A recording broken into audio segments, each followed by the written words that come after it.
જય જય ગરવી ગુજરાત, ભારત માતા કી જય, વંદે માતરમ. જામનગર ખાતે સૌરાષ્ટ્રનો મોટામાં મોટો બ્રિજ જ્યારે બની ગયેલો હોય ત્યારે આ બ્રિજનું નામકરણ કરવા માટે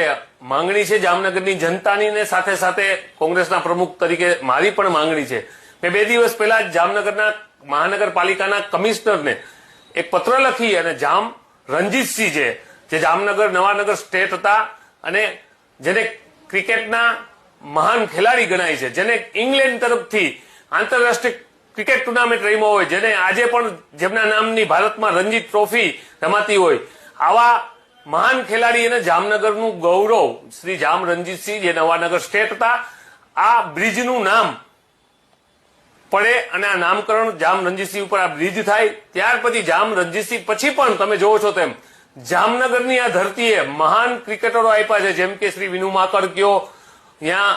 કરશન ઘાવરી કયો, સલીમ દુરાનીજી કયો, અજયસિંહ જાડેજા કયો, રવિન્દ્રસિંહ જાડેજા કયો, આ બધા ખેલાડીઓ જામનગરને જયારે ભારત દેશને આપ્યા હોય ત્યારે ગર્વની વાત છે. અને સાથે આ માંગણી પણ છે કે જે બ્રિજના રેમ્પો ઉતરા છે એ દરેક રેમ્પમાં ક્રિકેટરોનું નામ હોવું જોઈએ અને બ્રિજનું નામ જામ રણજીતસિંહજી નામકરણ થાય સોમવારે માનનીય ગુજરાતના મુખ્યમંત્રીના હાથે. એવી જામનગરના ધારાસભ્ય, ગુજરાતના જે શિક્ષણ મંત્રી અને 78ના ધારાસભ્ય શ્રી છે બેન શ્રી રીવાબા જાડેજાને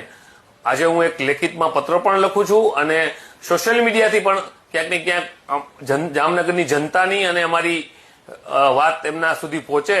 અને સોમવારે જયારે ગુજરાતના મુખ્યમંત્રી આ બ્રિજનું લોકાર્પણ કરવા આવતા હોય ત્યારે આ સાથે શ્રી જામ રણજીતસિંહનું આ બ્રિજનું નામકરણ થાય અને જામનગરની ધરતી જે આંતરરાષ્ટ્રીય ક્રિકેટ સુધી પહોંચાડ્યા છે